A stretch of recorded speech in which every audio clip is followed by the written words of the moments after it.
주시는 말씀 마가복음 7장 24절부터 30절 저와 여러분이 한 절씩 읽겠습니다. 예수께서 거기에서 일어나셔서 두로 지역으로 가셨다. 그리고 어떤 집에 들어가셨는데 아무도 그것을 모르기를 바라셨으나 숨어 계실 수가 없었다. 악한 귀신 들린 딸을 둔 여자가 곧바로 예수의 소문을 듣고 와서 그의 발 아래 엎드렸다. 그 여자는 그리스 사람으로서 시로페니키아 출생인데 자기 딸에게서 귀신을 쫓아내달라고 예수께 간청하였다. 예수께서 그 여자에게 말씀하셨다. 자녀들을 먼저 배불리 먹어야 한다. 자녀들이 먹을 빵을 집어서 개들에게 던져주는 것은 옳지 않다. 그러나 그 여자가 예수께 말하였다. 주님, 그러나 상 아래에 있는 개들도 자녀들이 흘리는 부스러기는 얻어먹습니다. 그래서 예수께서 그 여자에게 말씀하셨다.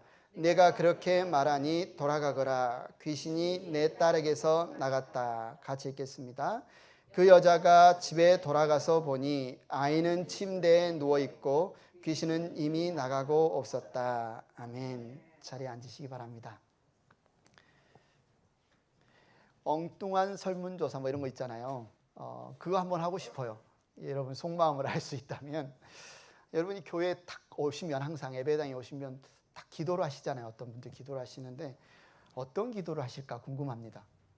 오늘 여러분 예배당에 딱 오셔서 어떤 기도 하셨어요? 뭐라고 기도하셨어요?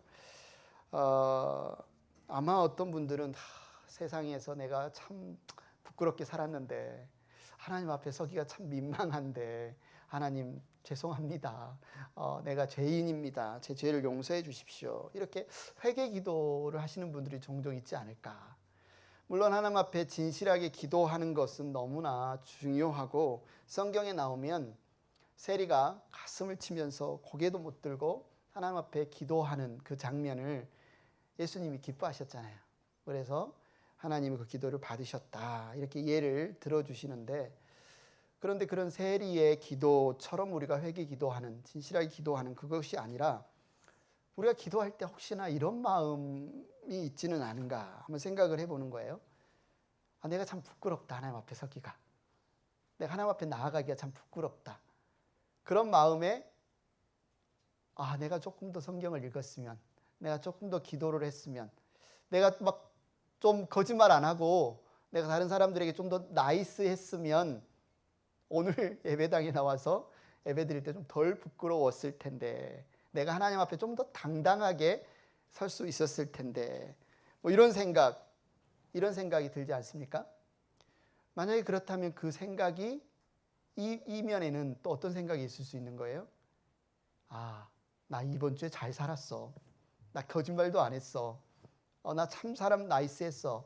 성경도 열심히 읽고 기도도 했어. 나만큼만 하라고 그래. 라고 생각해서 하나님 앞에 내가 당당하게 설 수 있다는 마음이 있다면 그게 과연 좋은 마음일까?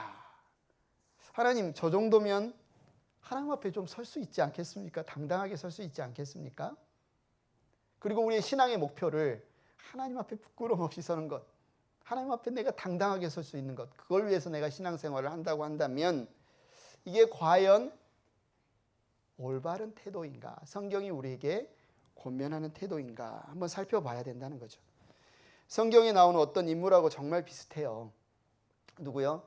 아까 그 세리와 반대되는 성전의 바리새인이 기도하는 장면이 나오는데 그 바리새인이 그랬거든요. 저는 하나님 앞에 설 자격이 있다는 겁니다.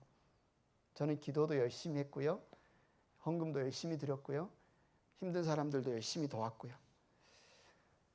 지난주에 살펴봤던 장로들의 전통이 뭘까를 정리해보면 딱 그건 것 같아요. 나 하나님 앞에 당당하게 서고 싶습니다. 부끄러움 없이 서고 싶습니다를 현실화시켜주는 규정. 이거 하면 당신 하나님 앞에 당당하게 설 수 있습니다. 부끄러움 없이 설 수 있습니다. 당신 깨끗합니다. 당신 죄인 아니고 의인입니다. 이렇게 선언해주는 어떤 그 규정. 그것을 장로들, 선생들이 정리한 것이 유대인들의 장로의 전통이잖아요. 그럼 이들은 왜 깨끗해지는 것, 부정하지 않고 정결해지는 게 이들에게 중요했을까? 하나님 앞에 나아가기 위해서는, 하나님 앞에 받아들여지기 위해서는 뭐라고 믿었습니까? 부정하지 않은 자, 깨끗한 자가 하나님 앞에 설 수 있다라고 믿었기 때문에 그 방법이 뭐냐? 음식법, 정결법 이런 것들을 쭉 만들어 놓은 거죠. 먹어도 되는 것과 먹지 말아야 할 것, 음식을 먹는 방식, 어떤 이런 음식 규정. 이방인 지역에 가면 안 돼요. 무덤은 더러우니까 무덤가에 가면 안 돼요. 이런 어떤 부정한 장소에 관한 규정. 이런 사람 만나면 여러분 더러워집니다. 부정해집니다. 어떤 접촉, 이 사람을 시체나 부정한 병에 걸린 나병이나 어떤 혈루병 걸린 여인이나 이런 사람을 만지면 부정해지니까 절대로 이런 사람을 만지면 안 돼요. 이런 어떤 규정들을 지키면 어떻게 되는 거예요? 예배드리러 나와서 내가 부끄러움 없는 거죠. 당당한 거죠. 바리새인들 당시에 그 신앙생활 잘한다고 하는 유대인들은 그 기준으로 저 사람은 부정한 사람, 나는 정결한 사람. 저 사람은 죄인, 나는 의인. 이렇게 정했다는 거죠. 그런데 우리가 지난주에 살펴봤던 것처럼 예수님이 이것에 대해서 어떻게 반응하셨느냐. 예수님이 그것을 받아들이셨다면 우리도 이 장로들의 전통처럼 우리가 신앙생활에 정해놓은 어떤 규칙을 잘 지켜서 하나님 앞에 떳떳하게 서면 되잖아요. 그런데 예수님은 뭐라고 반응하셨냐면 밖에서 몸속으로 들어가는 것이 우리를 더럽히지 못해 몸 안에서 나오는 것이 우리를 더럽히는 거야. 이렇게 이야기를 했다는 거죠. 예. 그렇다면 예수님은 이 장로들의 전통을 받아들이지 않았다. 그러면서 딱 한마디 합니다. 모든 음식은 깨끗하다. 예수님이 어떤 헬스 인스펙터도 아니고 이 음식 더러워, 이 음식 깨끗해, 이 음식 이야기를 하려고 이야기를 하셨을까요? 모든 음식은 깨끗하다는 이 말 안에는 단순히 음식에 관한 어떤 선언만이 들어있는 게 아니고 유대인들이 만들어 놓은 기준을 그냥 무효화시켜버린 거예요. 깨끗한 음식, 정결법, 손 씻고 밥 먹는 것 이것을 통해서 거룩해지는 게 아니다는 겁니다. 그거는 의미 없다는 거예요. 무효다. 사람이 음식을 먹는 것으로 어떤 자리에 앉는 것으로 누구와 접촉하는 것으로 어떤 지역에 들어가는 것으로 그리고 들어가지 않는 것으로 거룩해지거나 깨끗해져서 하나님 앞에 설 수 있는 것이 아니다 라고 말하는 거죠. 예수님이 그렇게 말씀하셨을 뿐만 아니라 여러분이 성경을 읽어보면 예수님의 행동을 보면 몸소 그것을 실천하세요.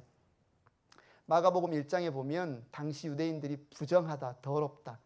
그런 사람을 만지면 하나님 앞에 예배드리러 못 간다라고 여겨졌던 문둥병자, 나병 환자가 나옵니다. 그가 예수님 앞에 나오는데 예수님 뭐 어떻게 하셔요?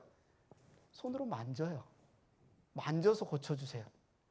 당시의 정결법, 당시에 이 종교적으로는 생각할 수도 없는 거죠. 부정한 자 만지면 나 더러워지고 하나님 앞에 나갈 수 없는데 예수님이 그냥 만져요. 유대인들의 그 기준이 틀렸다는 겁니다. 또 5장에 보면 심지어 거라사라고 하는 유대인들이면 가면 안 되는 이방 지역, 그것도 유대인들이면 가면 안 되는 무덤가, 시체들이 있기 때문에 부정하다고 여겨진 무덤가에 그것도 어떤 사람? 귀신 들린 가장 부정한 존재라고 여겨지는 더러운 존재라고 여겨지는 귀신 들린 사람을 만나서 그를 고쳐주십니다. 예수님은 그냥 이렇게 말씀할 뿐만 아니라 몸소 실제로 그 사람 만져요. 만나요. 가요. 이렇게 하면 우리 믿음 안 좋은 건데 이렇게 신앙생활하면 잘못된 건데 당시의 사람들이 생각하던 생각을 다 예수님이 그냥 깨뜨려 버리세요. 5장에 심지어 어떤 일이 나와요? 혈루병, 몸에서 피가 계속 흘리는 그런 여인과 접촉하면 사람이 부정해진다라는 게 율법에 나와 있는데 부정한 여인이 예수님을 만지면 원래 그 규정대로면 뭐예요? 예수님이 더러워지셔야 돼요. 부정해지셔야 돼요. 그런데 무슨 일이 일어나요? 예수님이 이 부정한 여인 때문에 더러워지시는 게 아니라 예수님 때문에 이 여인이 그냥 나아버려요. 깨끗해져 버려요. 정결해져 버려요. 심지어 예수님이 그것을 알아채요. 그 여인을 격려해요. 믿음이 좋다고. 심지어 예수님이 이제 야이로라고 하는 사람 회당장의 집에 갔어요. 와서 12살 된 딸이 죽어가니까 고쳐달라고. 근데 이미 늦었어요. 딸이 죽었어요. 당시에 법으로는 죽은 시체를 만지면 안 돼요. 왜요? 그 시체를 만지면 내가 더러워지니까, 내가 부정해지니까 하나님 앞에 나갈 수 없어요. 그런데 예수님이 죽은 그 여자아이의 손을 잡아요. 시체를 만진 거예요. 그럼 큰일 나는 거죠. 부정해지는 거죠. 그런데 예수님이 부정해지는 게 아니라 이 여자가 살아나요. 달리다굼. 이 아이가 살아나요. 예수님은 당시의 사람들이 하나님 앞에 나아가려면 이러한 기준을 따라야 됩니다 라고 하는 그 기준을 다 그냥 깨뜨려 버리세요. 심지어 죽음마저도 예수님을 컨트롤하지 못해요. 죽음마저도 우리가 하나님 앞에 나아가는 것을 방해하지 못해요. 이 이야기를 지금 마가복음 1장, 5장 그리고 7장에 우리가 지난주에 살펴봤던 그 이야기가 나온 거예요. 음식이 사람을 더럽힐 수 있을까? 우리가 신앙생활 어떻게 해야 될까? 우리가 지금 하나님 앞에 나오면 어떤 마음으로 우리가 지금 여러분이 하나님 앞에 나와서 기도할 때 어떤 마음이어야 할까? 예수님 우리에게 선언하세요. 모든 음식은 깨끗하다. 모든 사람 하나님 앞에 나올 수 있는 어떤 제한이 있는 게 아니다. 모든 사람은 하나님 앞에 나올 수 있다. 모든 사람은 하나님 앞에 하나님 나라에 나올 수 있다. 예수님의 사역의 핵심은 당시의 바리새인들이 주장하던 것과는 정반대예요. 바리새인들은 죄인들은 하나님 앞에 못 나옵니다. 혈루증 걸린 여인은 하나님 앞에 못 나옵니다. 나병 환자, 부정한 사람이니까 하나님 앞에 못 나옵니다. 시체 만진 사람 하나님 앞에 못 나옵니다. 이방인들 절대 하나님 앞에 못 나옵니다. 이렇게 다 기준을 만들어 놨는데 예수님은 그런 사람들을 다 하나님 앞에 이끄시는 거예요. 그런 사람들이 다 하나님 앞에 나오는 것을 보여주는 거예요. 다 하나님 앞에 나온 사람들이 어떤 사람들이에요? 당시의 바리새인들은 이런 사람 못 나옵니다. 하나님 앞에. 이런 사람 하나님 앞에 못 나옵니다 했던 사람들이 예수님이 마가복음에 우리가 살펴본 사람들 다 나와요. 우리의 생각에서 혹시 이런 모습을 하나님 앞에 못 나가지 않을까? 생각하는 것이 있다면 오늘 말씀을 한번 살펴보라는 거죠.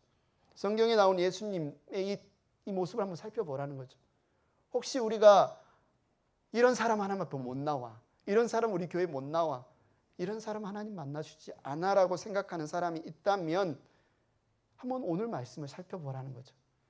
오늘 7장에 이제 시로페니키아 여인, 마태복음에서는 가나안 여인이라고 말하는데 두로와 시돈 지역은 이방인 지역입니다. 유대인들이 살지 않은 이방인 지역인데 시로페니키아 여자가 예수님을 찾아오는 이야기가 나오는데요.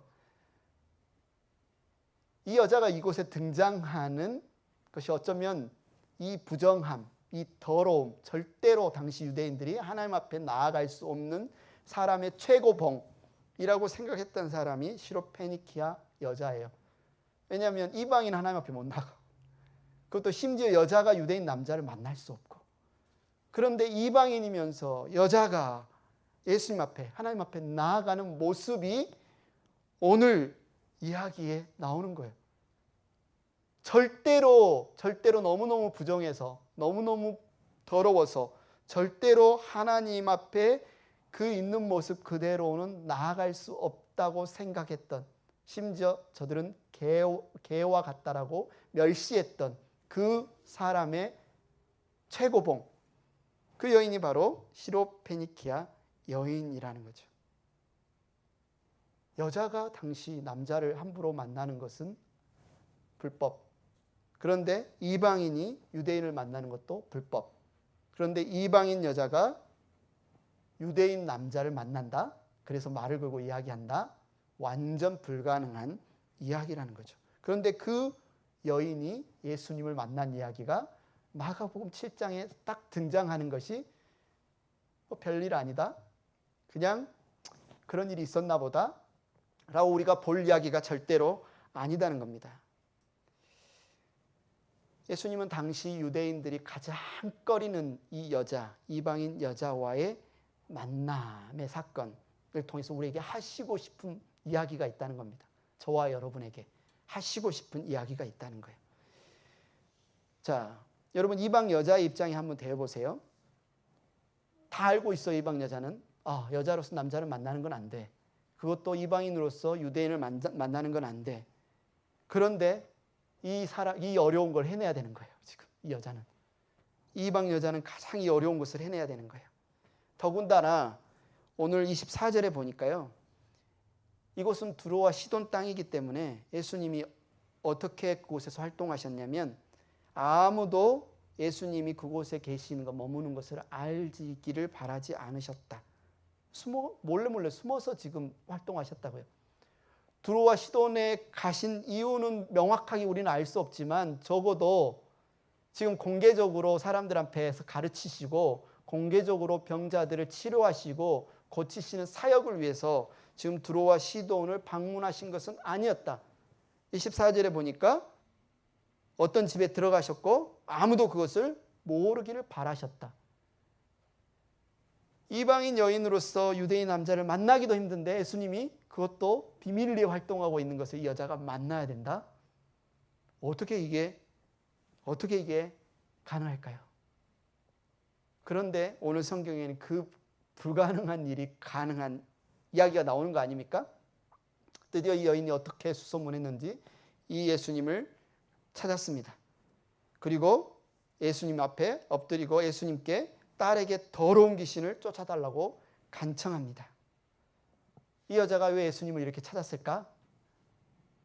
적어도 이 여자는 예수님께 요청하기만 하면 귀신 들려서 고통당하고 있는 내 딸의 문제는 해결받을 수 있다라고 믿었기 때문에 가장 힘든 그 일, 이방인 여자로서 유대인 남자를 만나고 비밀을 위하여 지금 숨어서 활동하고 계신 예수님을 어떻게든 찾아서 그분께 요청하는 그 일을 지금 한 거예요. 시로페니케 여인이 예수님께 고쳐달라고 했고 예수님 고쳐주셨나 보다. 이 간단한 이야기가 지금 아니라고요. 굉장히 지금 어려운 상황에서 굉장히 어려운 일이 지금 일어난 사건이 오늘 이야기라는 겁니다. 그런데 이제 여러분이 좀 불편하기도 하고 이 성경에 이걸 왜 기록해 두셨을까? 받아들이기도 힘든 이 여인에게 가장 큰 장애물이 등장을 합니다. 27절에 그것이 뭐예요? 그렇게 힘들게 예수님을 찾아갔는데 예수님의 반응이 이 여인이 기대한 것과 전혀 다른 거죠. 자녀들을 먼저 배불리 먹여야 한다. 자녀들이 먹을 빵을 집어서 개들에게 던져주는 것은 옳지 않다. 얼마나 당황스럽습니까? 저 개라고요? 저 개라고요? 얼마나 모욕스럽습니까? 얼마나 수치스럽습니까? 당시의 바리새인 유대인들은 예수님의 말씀을 귓등으로도 안 듣고 그의 심지어 가족들마저 예수님을 미쳤다고 잡아다가 정신병원에 쳐넣으려는 그런 태도 가운데에서 예수님을 만나기 위해 그 큰 믿음과 신실함으로 예수님 앞에 나왔던 여인인데 예수님의 반응은 뭐예요? 안 돼. 안 돼. 자녀들을 먼저 배불리 먹여야 한다. 자녀들이 먹을 빵을 집어서 개들에게 던져주는 것은 옳지 않다. 여러분 이 말씀 어떻게 이해하고 계시나요? 여러분 이 말씀 어떻게 이해하고 계시나요? 예수님도 그 당시에 다른 유대인들과 별반 다를 바 없는 비슷한 시각을 가지고 계신 걸까요? 만약에 그렇다면 오늘 이야기는 여기서 그냥 끝났어야 되죠. 그죠? 근데 마지막은 예수님이 이 여인의 요청을 들어주시는 것으로 끝나잖아요. 그렇다면 여기에 뭔가 숨겨진 이야기가 있다는 거죠. 그런데 먼저 잘 보십시오. 예수님의 답변을 들으면 이 여인, 특히 이 여인이 말하는 이방인들에 대한 전면적인 거절과 배제가 아닌 것을 알 수 있어요. 예수님 뭐라고 말해요? 자녀들을 먼저 배불리 먹여야 한다고 이야기하죠. 자녀들을 먼저라고 이야기합니다. 그냥 자녀들만 배불리 먹여야 돼. 너희는 내 자녀 아니니까 노라고 말씀하시는 것이 아니라 자녀들을 먼저 배불리 먹여야 된다라는 말에는 이 순서의 문제라는 거죠. 먼저 유대인들에게 약속하신 하나님의 구원이 임하고 그 구원이 그 다음에 이방인들에게 흘러가신다는 그 이야기가 예수님의 이 답변 안에는 일단은 담겨 있습니다. 실제로 예수님이 구약 성경에 보면 아브라함을 선택을 하죠. 아브라함을 선택하고 그 아브라함을 통해서 하나님의 구원 약속을 모든 백성에게 실현의 약속을 주시죠. 실현해 나가시죠. 아브라함의 후손을 통해서 예수님이 오시죠. 그래서 그 구약의 약속이 예수님을 통해서 지금 성취되고 있는 겁니다. 실제로 이 마가복음 성경 구성이 그렇게 예수님의 이 말씀을 뒷받침해요. 마가복음 6장에 보면 어떤 이야기가 나옵니까? 여기서 보면 예수님이 먼저 자녀들을 배불리 먹여야 한다라는 이야기가 마가복음 6장에 오병이어 떡 5개와 물고기 2마리로 남자 장정만 5,000명을 먹이신 이야기가 나오죠. 실제로 예수님이 먼저 유대인들을 그렇게 먹이십니다. 그런데 거기서 그치는 게 아니라 오늘 말씀 다음에 나오는 마가복음 8장에 7병이어 이야기가 나옵니다. 떡, 빵 7개와 물고기 2마리로 4,000명, 남자 장정만 4,000명을 먹이신 사건. 그것은 이방인들을 먹이신 사건이거든요. 기적 사건이거든요. 마가복음 구성 자체가 예수님의 말씀이 실제로 내 자녀를 먹이신 이후에 거기서 그치는 게 아니라 이방인들도 배부르게 먹이시는 그 사건, 몸소 예수님이 행하시는 그 사건 이야기를 성경에 기록하고 있습니다. 그래서 먼저 그 순서구나. 배제가 아니구나. 소외가 아니구나. 유대인들만 구원한다는 말씀이 아니구나. 이건 오케이. 이해했어요. 그래도 예수님 계란이요. 그래도 예수님 계란이요. 걔는 좀 심하잖아요. 예수님 계란이요. 좀 불편하잖아요. 듣기 민망하잖아요.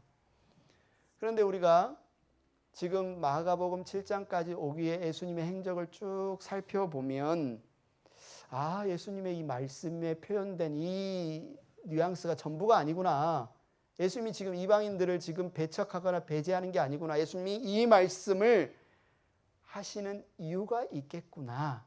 왜? 이미 예수님은 거라사 지방에 이방 지역에 들어갔고 이방인들을 구원하신 일이 있기 때문에. 그렇다면 왜 지금 이 여인을 개라고 부를까? 여기에 있는 백그라운드를 우리가 살펴봐야 되겠죠. 첫 번째 배경, 당시 유대인들은 이방인들을 개라고 부르며 멸시하고 있었다. 부정하게 여기고 있었다. 그들은 하나님 앞에 나올 수 없다고 단정짓고 있었다. 왜? 그들은 장로의 전통도 지키지 않고 하나님이 선택한 유대인도 아니고 절대로 그들은 하나님 앞에 나올 수 없다고 유대인들은 철저하게 생각하고 있었다. 그런데 예수님은 그 유대인들의 생각을 그대로 가져와서 지금 예수님이 가르쳐 주시는 그 말씀에 접목하고 있다. 이게 첫 번째 배경이고요. 두 번째 배경은 오늘 이야기가 나오기 전에 제자들에게 뭘 가르쳤냐면 우리를 더럽히는 것은 음식이 아니다. 우리가 음식 규정을 어기고 손을 깨끗이 안 씻는다고 우리가 죄인이 되는 게 아니다. 이미 예수님이 말씀하셨어요. 우리 마음에서 나오는 악한 생각, 악한 의지가 우리를 더럽히는 것이다. 그런데도 제자들이 아직 깨닫지 못합니다. 이 말의 의미를. 예수님을 따르는 제자들. 그걸 어떻게 알 수 있냐면 이 마가복음에 나온 이 이야기가 마태복음 15장에 동일하게 나와요. 예수님과 제자들이 일행이 두로 시돈 지역을 가고 있는데 마태복음에는요. 오늘 마가복음에 나오지 않은 다른 조금 이야기가 설명이 됩니다. 예수님은 지금 자기 뭐라고 이야기했냐면 22절을 볼까요? 마태복음 15장 22절. 마침 가나안 여자 한 사람이 그 지방에서 나와서 외쳐 말하였다. 다윗의 자손이신 주님, 나를 불쌍히 여겨주십시오. 내 딸이 귀신이 들려 괴로워하고 있습니다. 여기는 시로페니키아 여인을 가나안 여인이라고 이야기했어요. 그런데 예수님은 이 여인의 믿음을 테스트하기 위해서 일부러 아무 말도 안 하십니다. 23절에 보니까 그러나 예수님은 한마디도 대답하지 않으셨다. 이게 지금 그 당시 상황이에요. 오늘 본문하고 비슷한 상황이죠. 첫째, 이 여인의 믿음을 테스트하기 위해서 23절에서 마태복음 15장 23절 아무 말도 안 하셨다고 그랬고 마가복음에서는 개라고 부르셨는데 그런데 제자들의 반응을 보십시오. 23절에 그때 제자들이 다가와서 예수께 간청하였다.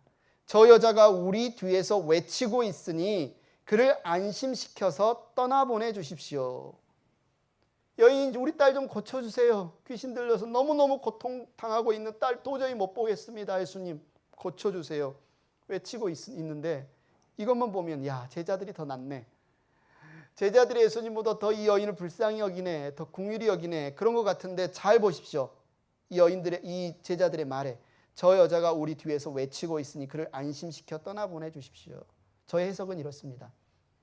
지금 제자들은 지금 이 여인을 불쌍히 여기는 게 아니에요. 좀 고쳐달라고 이야기하는 게 아니에요.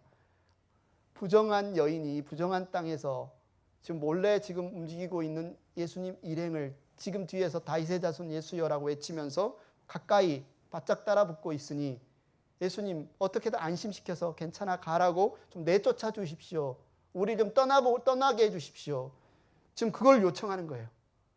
무슨 말입니까? 제자들의 마음에는 아직도 자신들은 유대인이고 저 이방 여인과 접촉을 하면 혹여라도 저 이방 여인이 우리한테 요청만 말로만 하는 게 아니라 가까이 와서 우리를 만지면 우리가 더러워지고 우리가 죄인이 되는 거니까 예수님 빨리 저 여인 좀 쫓아주십시오. 그렇게 이야기하고 있는 거 아닙니까?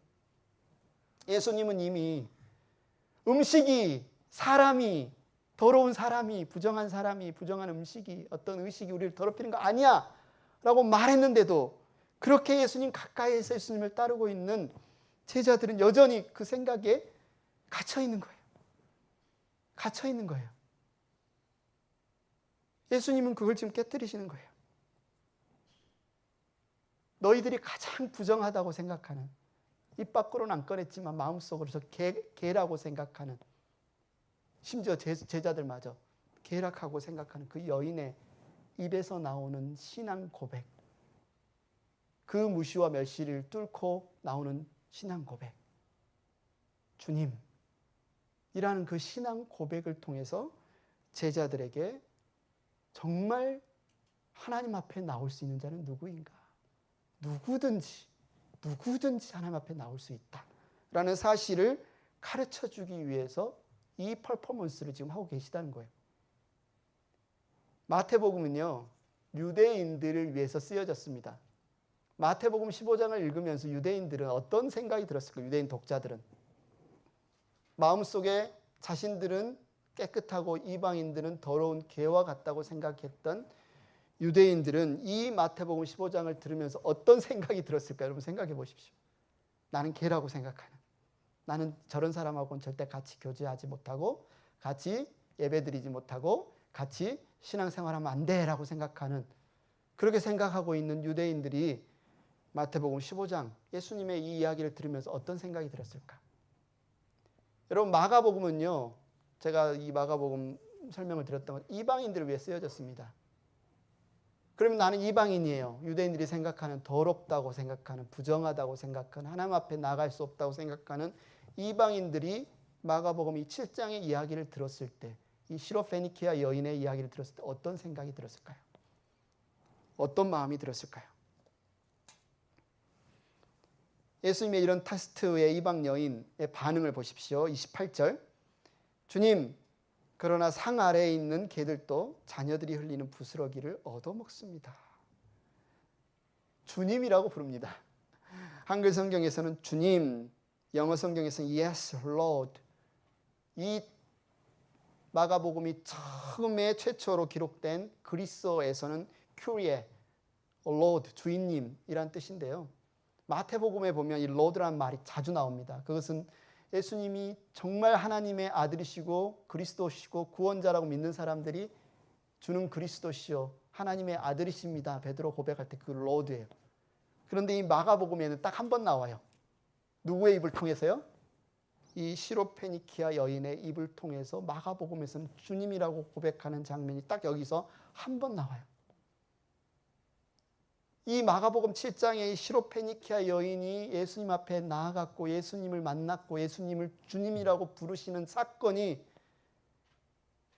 이 땅에 교회가 세워지고 주님 앞에 나아가는 사람들에게 갖는 의미가 어떤 의미인지를 명확하게 마가복음 7장에서 이야기하는 겁니다. 이게 하나님의 뜻이고 이게 하나님께서 우리에게 원하시는 복음이고 이게 정말 하나님이 기뻐하시는 거다. 당시의 유대인들이 생각하는 그 기준을 채우면 하나님 앞에 나아갈 수 있고 그 기준을 채우지 못하면 우리는 부끄럽고 고개도 못 들고 수치스러워서 먼저 회개부터 해야 되는 그것이 아니라 주님은 누구든지 주님께 나올 수 있다는 겁니다. 이 여인이 이렇게 주님이라고 고백하는 단 한 가지 이유가 뭡니까? 절박함 아닙니까? 부모로서 자녀가 아파요. 근데 병원에 가도 자녀를 못 고쳐요. 어떤 방법으로도 내 자녀를 고칠 수가 없어요. 오직 유일한 자녀를 위한, 자녀가 살 수 있는 유일한 길은 예수님밖에 없다는 그 절박함 때문에 이 여인은 지금 예수님 앞에 나온 겁니다. 예수님이 고치신다는, 그 고치실 수 있다는 그 믿음으로 나온 겁니다. 믿음은요, 교양이 아니에요. 믿음은요, 어떤 품위 있는, 어떤 그럴싸해 보이는 현대인의 어떤, 미국에서 다니니까 교회 다니고 성경책 끼고 다니고 하면 뭔가 더 도덕적으로 보이고 교양 있어 보이고 뭐 삶이 더 훌륭해 보이는 그런 액세서리가 아니에요. 여기에서 믿음은요, 우리의 이성과 우리의 행위와 우리의 모든 어떤 조건을 다 뛰어넘는 절박한 표현 아닙니까? 주님만이 내 딸을 고쳐주실 수 있습니다. 주님만이 생명을 지켜주실 수 있습니다. 주님만이 나의 답입니다. 이 믿음으로 지금 예수님께 나온 거예요. 이 여인은. 예수님은 이 여인의 이 고백을 지금 듣고 싶어서 당시의 유대인들이 이방인들을 생각하는, 마음속으로 생각하는 그 개라는 표현을 입 밖으로 내시면서, 제자들이 마음속으로 생각하는 개라는 표현을 입 밖으로 내시면서 이 여인의 이 고백을 끌어낸 겁니다. 그리고 이 여인이 이 말을 하자, 네가 그 고백을 하였으니, 네가 그 말을 하였으니 네 딸 나았다 라고 칭찬해 주시고 이 제자들에게 가르치시는 거 아닙니까? 그리고 그 수많은 이방인들, 우리도 이방인이죠. 유대인은 아니니까. 우리에게 지금 예수님이 선언하고 계시는 거 아닙니까? 누구든지 나와. 조건 없이, 기준 없이, 두려움 없이 누구든지 나와. 누구든지 예수님께 나와. 이 여인의 이 믿음이 어떻게 가능하였을까? 여러분, 우리의 믿음이, 우리는 어떻게 시로페니키아 여인 같은 믿음을 가질 수 있을까요? 좀 부럽지 않으십니까? 그런데 고린도전서 13장 13절에 보면요, 사도 바울이 이렇게 이야기를 하죠. 쓰고 있죠. 그러므로 믿음, 소망, 사랑, 이 세 가지는 항상 있을 것인데 그 가운데 으뜸은 사랑이다. 이게 도대체 무슨 말일까요? 우리 믿음 신앙생활에 믿음, 소망, 사랑 이게 중요해. 근데 1등은 사랑이야. 이런 뜻일까요? 그런 뜻이 아닙니다. 믿음, 소망, 사랑은 별개가 아니에요. 이 믿음, 소망, 사랑은 서로 어우러져 있는, 연결되어 있는 하나입니다. 하나. 이 여인의 믿음의 출처, 이 여인의 믿음이 어디서 나왔는지 그 근거를 쫓아가 보면요, 어디서 시작됐어요? 사랑이요. 누구를 향한 사랑? 딸을 향한 사랑이요. 딸이 죽어가는 그 딸을 바라보면서 내 딸을 너무너무 사랑하는데 이 죽어가는 딸을 살리고 싶은 그 사랑이요. 그 사랑, 내 딸을 어떻게 살리지? 이 내 딸이 고통스러워하니까요. 사랑하는 엄마가 너무 고통스러워요. 왜? 딸이 고통스러워하니까요. 사랑하는 대상이 고통스러워하니까 견딜 수가 없어요. 어떻게 내 사랑하는 딸을 고칠 수 있지? 어떻게 사랑하는 내 딸의 고통을 줄여줄 수 있지? 예수님의 이야기를 듣습니다. 예수님을 만나면, 예수님이 하시면 할 수 있다는 이야기를 듣습니다. 이 딸을 사랑하는 사랑이요, 소망이 됩니다. 예수님을 만나면 내 사랑하는 딸이 나올 수 있겠구나. 이 믿음에서, 이 사랑에서 소망이 나옵니다. 그래서 이방인 여인으로서 유대인 남자를 찾아가요. 무슨 일을 겪을지 뻔히 보이는데도요. 수소문에서 도저히 비밀리에 활동하고 있는 예수님을 찾아 나서요. 그러고 걔한테는 안 줘. 자녀에게 주지 걔한테는 안 줘. 이런 이야기까지 들으면서요, 이 여인 포기하지 않아요. 왜요? 사랑 때문에요. 사랑 때문에. 그리고 그 사랑이 예수님을 만나기만 하면 고침받을 수 있다는 그 소망 때문에요. 그래서 그 예수님 앞에 무릎 꿇고 이야기하는 거 아닙니까? 그 자신의 믿음을 표현하는 거 아닙니까? 주님 맞습니다. 그렇지만요, 집안에 있는 애완견들도요, 아이들이 먹다가 흘린 음식 먹지 않습니까? 그 은혜의 부스러기라도 먹지 않습니까? 주님, 제 사랑하는 딸을 고쳐주세요. 사랑에서 시작한 소망이 믿음으로 열매 맺고 있는 모습을 우리는 볼 수 있죠. 여러분, 이 간절한 믿음은 어디서 나오는 거예요? 사랑에서 나오는 거예요. 자신의 딸을 향한 간절한 사랑에서 이 여인의 믿음이 나오는 거예요. 그럼 우리의 믿음, 우리가 지금 하나님 앞에 나오는 우리의 이 믿음 어디에서 나올까요? 사랑에서 나오는 거죠. 근데 우리가 신앙생활 하면서도요, 믿음은 좋은데 사랑이 없다면 그럴 수 있을까요? 믿음은 좋은데 사랑이 없어요. 이웃에 대한 사랑이 없어요. 한국이나 미국이나 그런 이야기를 종종 들어요. 그리스도인들이 믿음 좋다고 하는 그리스도인들이 왜 사랑이 없지? 그러면 그 믿음이 진짜 믿음일까? 우리가 따져봐야 된다는 거예요. 왜요? 믿음은 사랑에서 나오는 거니까. 믿음은 사랑에서 나오고 사랑은 소망, 소망은 믿음으로 이어지는 거니까 믿음은 좋다고 하는 사람들이 사랑이 없을 수 없습니다. 그래서 사실 우리의 관심은요, 어쩌면 이 믿음보다도요, 사랑이 있어야 됩니다. 내 이웃을 향한 사랑, 교회 형제 자매들을 향한 사랑, 가족을 향한 사랑. 사랑하기 때문에 난 고통스러운 거야. 왜? 내가 사랑하는 이가 하나님 앞에서 기뻐하지 못하고 자유를 누리지 못하고 하나님의 놀라운 구원을 모르면 너무 고통스러운 거예요. 귀신의 이 땅의 이 귀신과 같은 이 죄와 죽음의 억압에 눌려 있으면 나는 너무 고통스러운 거예요. 힘든 거예요. 그래서 우리는 그것을 가지고 하나님 앞에 나아가는 거예요. 주님 고쳐주세요라고 나아가는 거예요. 여러분, 믿음은요, 뭔가 액세서리가 아니에요.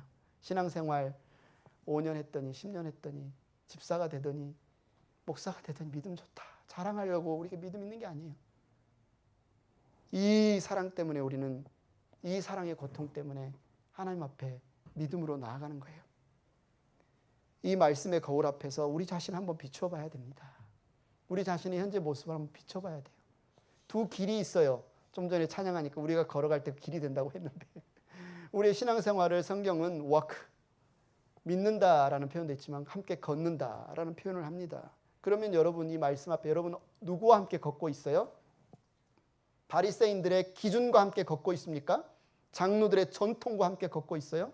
내가 이 기준만 채우면 하나님 앞에 당당히 설 수 있을 텐데, 부끄럽지 않을 텐데, 주님 이 정도면 되지 않습니까?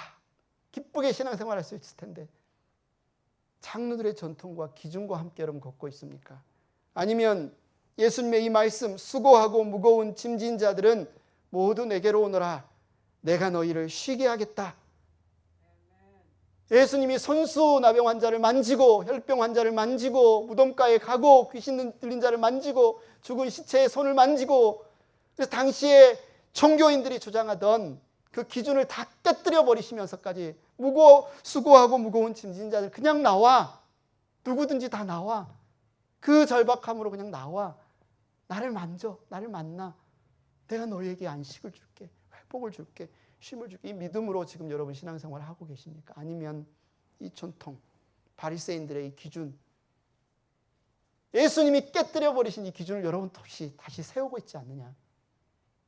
이런 사람은 우리 교회에 나오면 안 돼. 저렇게 신앙생활한 사람과 같이 교제하면 안 돼. 우리는 이런 모습으로 나가야 되라고 자꾸 여러분 기준을 세우고 있지는 않습니까? 신약교회에 마가복음 이 7장의 사건에 어쩌면 모티브가 되는 사건이 사도행전 10장에 일어납니다. 베드로, 이 마가복음 7장에서 제자들이 이방 여인들과 이렇게 접촉하는 것을 극히 꺼렸다는 그 근거가 사도행전 10장에 나와요. 여러분이 사도행전 10장에 보면 베드로가 점심 식사 전에 지붕에 올라가서 기도를 하죠. 기도하는 환상 중에 하늘에서 부정한 음식, 유대인들이 먹어서는 안 된 부정한 음식이 보자기에 잔뜩 내려와요. 하나님이 이거 잡아 먹으라 그러니까 베드로가 뭐예요? 나는 유대인으로서 절대로 이런 거 만진 적이 없습니다. 부정한 것을 제가 먹은 적도 없고 만진 적도 없습니다. 안 됩니다. 내가 너에게 깨끗하다고 하는 것을 왜 네가 더럽다고 해? 먹어. 그 환상 중에 그걸 경험합니다.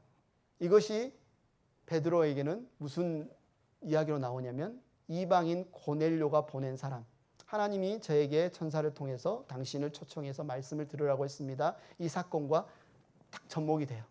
그래서 베드로가 이건 하나님이 보내시는구나. 하나님이 나에게 깨끗하고 하다는 것을 내가 더럽다고 구별하고 내치는 것을 원하지 않으시는구나. 이 생각하고 고넬료의 집에 가서 뭐라고 이야기해요? 나는 지금까지 유대인으로서, 여러분이 아는 것처럼 유대인으로서 이방인과 만나서 밥 먹는 건 불법입니다. 불법, 일리걸, 불법입니다. 그래서 절대로 안 되는데요. 제가 이러한 일을 겪어서 지금 하나님이 가라고 하시니까 얘가 지금 불법을 감수하고서라도 여러분에게 온 겁니다. 이런 표현을 해요. 베드로의 그 생각이었다고요.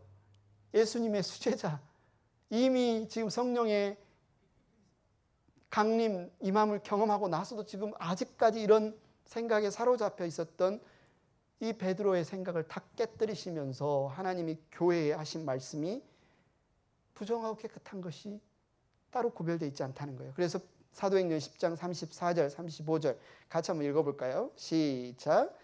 나는 참으로 하나님께서는 사람을 외모로 가리지 아니하시고 분이시고 하나님을 두려워하며 의를 행하는 사람은 그가 어느 민족에 속하여 있든지 다 받아주신다는 것을 깨달았습니다. 하나님 앞에 누구든지 올 수 있습니다, 여러분. 하나님 앞에 누구든지 올 수 있습니다. 하나님 앞에 누구든지 나가도 됩니다. 있는 모습 그대로 나가도 돼요. 단 한 사람도 예외일 수 없어요. 하나님 나라에 들어오지 못할 부정한 사람은 없어요. 그 사람이 가서 우리 교회가 더러워지고 그 사람이 와서 하나님 나라가 더러워질 만한 그 정도의 부정함, 하나님이 거룩함이 감당하지 못할 부정함 있는 사람이 이 세상에 없어요. 어떤 문제로 인해 소외되거나 차별받거나 쫓김을 받을 수 없어요. 하나님은 사람을 외모로 취급하지 않으세요. 하나님은 유대인이나 이방인, 부자나 가난한 자나 건강한 자나 병든 자나 유식한 자나 무식한 자나 남녀노소 차별 없이 모두를 사랑하시고 하나님의 자녀로 섬기기를 원하시는 분이에요. 여러분 한번 생각해 보세요. 내가 가장 MBTI에서 극에 달하는 사람, 이 사람과 나는 안 맞아. 아니면 여러분이 가장 꺼리는 사람, 이런 사람 안 만나고 싶어. 이런 사람 안 만나고 싶어. 이런 사람과 대화 안 하고 싶어. 이런 사람 우리 교회 안 왔으면 좋겠어. 여러분이 가장 꺼리고 여러분이 가장 어쩌면 말로 표현하진 않았지만 싫고 정말 뭐 저런 사람이 다 있어 라고 생각하는 사람을 한번 꼽아보세요. 있어요, 없어요? 저는 있더라고요. 그러면 그 사람과 같이 교회에 다녀야 된다고 지금 말씀하는 거잖아요, 하나님이. 그럼 나는 지금 이 하나님의 말씀이 나는 뭐라고 이야기를 하지? 여러분이 생각을 해봐야 되죠. 그들을 받아들이지 않는다면, 그들을 우리가 용납하지 않는다면, 그들을 거절한다면 예수님이 지금 모든 음식은 깨끗하다라고 하는 예수님의 말씀에 틀렸습니다. 예수님이 틀렸습니다. 제 생각이 맞습니다. 깨끗한 음식이 있고 더러운 음식이 있습니다라고 주장하는 거잖아요. 그런데요, 식스센스급의 반전이 있습니다. 그 반전이 뭐예요?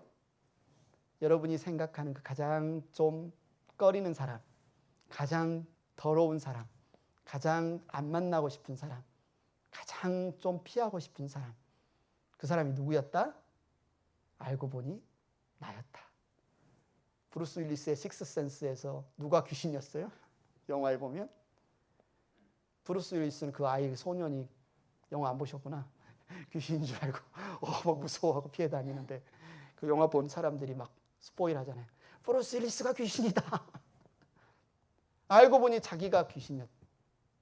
막 무서워서 귀신 무서워서 막 피했는데 알고 보니 자기가 귀신이었어.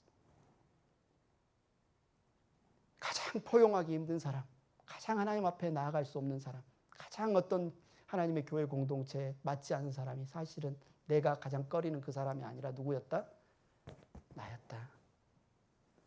나였다. 이 시로페니키아 여인이 나였다. 그 나를 예수님이 받아주셨다. 그 나를 예수님이 품어주셨다. 내 외모를 보지 않으시고 나를 품어주셨다. 나를 받아주셨다. 이게 지금 오늘 이야기의 핵심입니다. 우리는 어떤 기준을 통과한 우리의 당당함으로 주님 앞에 나온 것이 아니고 아무 조건도 없이 아무 기준도 없이 나를 사랑하셔서 만나주시고 받아주시고 하나님의 그 하나된 공동체 안으로 이끌어주신 그 예수님의 이 초청, 환영 때문에 이 자리에 서 있는 거라면 여러분이 나와서 기도할 때 좀 기쁘게 기도했으면 좋겠고요. 감사하게 찬양했으면 좋겠고요. 그리고 누가 낯선 사람, 여러분에게 안 맞는 사람이 온다 할지라도 정말 환대했으면 좋겠습니다. 잘 왔습니다. 너무너무 환영합니다. 당신이 꼭 이곳에 있어야 할 사람입니다. 내가 정말 눈에 보이지 않는 그 하나님의 환대와 환영을 제 미소와 제 환영으로 여러분에게 보여드리고 싶습니다. 왜요? 제가 안 맞는 사람, 이 교회에 올 수 없는 사람이었는데 하나님이 나를 그렇게 맞아주셨으니까 저도 그렇게 당신에게 말하고 싶습니다. 그리고 이렇게 외쳤으면 좋겠습니다. 하나님이 당신을 사랑한다고. 우리 찬양팀 나오시고요. 우리가 이 찬양을 한번 들으시면 좋겠는데요. 그 사랑 얼마나라는 찬양입니다. 헌금함 좀 부탁드립니다.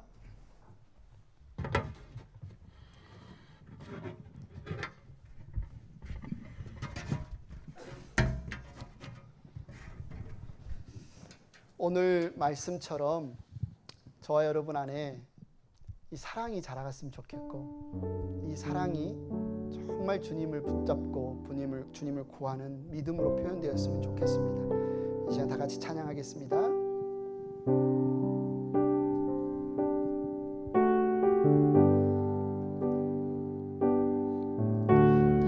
표현 못해도 나 표현하리라. 나 고백 못해도 나 고백하리라. 다 할 수 없어도 나 알아가리라. 다 닮지 못해도 나 닮아가리라.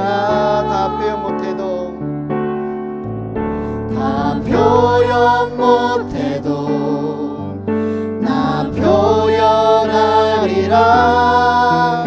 다 고백 못해도 나 고백하리라. 다 알 수 없어도 나 알아가리라. 다 닮지 못해도 나 닮아가리라.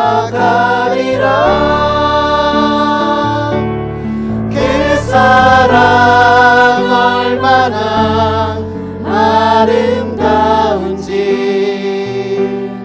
그 사랑 얼마나 날 부욕해 하는지, 그 사랑 얼마나 크고 놀라운지를, 그 사랑 얼마나 나를 감격하게 하는. 다 같이 자리에서 일어나시기 바랍니다.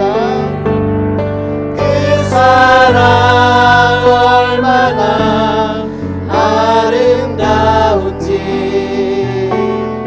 그 사랑 얼마나 날 부욕해 하는지, 그 사랑 얼마나 크고 놀라운지를, 그 사랑 얼마나 나를 감격하게 하는지. 하나님 감사합니다. 우리를 향한 하나님의 사랑이 우리를 부요하게 합니다. 우리를 기쁘게 합니다. 안심하고 하나님 앞에 나아가게 합니다. 그 하나님의 사랑 안에서 소망을 갖고 믿음을 갖고 회복을 얻고, 하나님이 우리의 아버지이시고 우리가 하나님의 사랑하는 자녀임을 느끼게 합니다.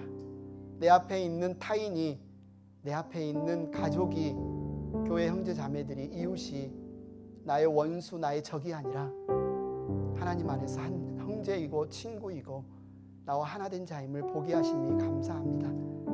하나님, 우리 주 예수님이 깨뜨려 버리신 모든 벽들을 우리가 세우는 어리석음을 범하지 않게 하여 주십시오. 우리 안에 주님의 사랑이 가득하기를 원하고, 그래서 우리의 말이나 우리의 행동이나 우리의 표현이 멸시와 차별과 기준이 아니라 환대와 환영과 정말 주님의 사랑을 보여주는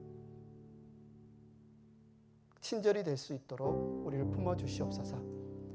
이 시간 이 봉헌 드리는 이 예물과 함께 주님, 우리의 고백을 드리오니 우리의 가정에서, 우리의 일터에서, 우리의 교회에서 누구든지 주님께 나올 수 있다는 복음이 선포되게 하여 주시옵소서. 감사합니다. 예수님의 이름으로 기도합니다.